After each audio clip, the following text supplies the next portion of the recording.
Oh boy, 3 a.m. Couldn't sleep last night, so I went ahead and fired up Tubi and put on Return of the Vampire. Generic title, I know, but I'll watch anything with Bela Lugosi in it. And I haven't seen this one, so I gave it a shot. In the beginning of time, man has been troubled by the uncertainty of death and by the rare and horrible manifestations which occur at intervals in which the dead are known to return from their graves.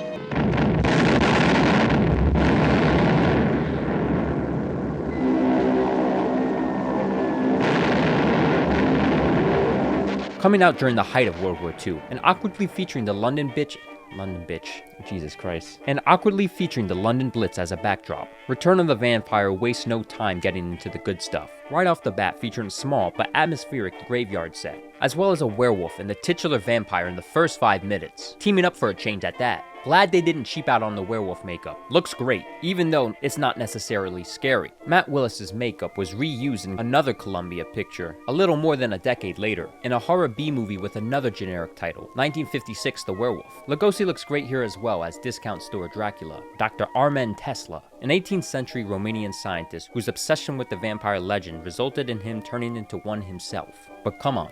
He's basically Dracula, look at him. In fact, Columbia Pictures intended the film to be a direct sequel to the Universal Dracula. But when Universal threatened a plagiarism suit, Columbia went ahead and renamed the characters to avoid any connections to the Universal flick, as to not to compete with Lon Chaney Jr.'s vampire movie, Son of Dracula. So it's no shocker to see this film follow more than a handful of story beats from Dracula 31, just as stagey as well. Pretty economic picture we have here. There are like 3 locations, but they're used well. The graveyard I mentioned before being a highlight. The limited sets is not too big of a deal though. At 67 minutes, the film moves fast. Too fast. There were several times where something consequential happened, and they just brush it off like it's no big deal. No real emotional reaction at all. I think it's a mixture of the choppy editing and wooden acting that leads to such a rough result, like... And you're too late to save John or the Saunders girl.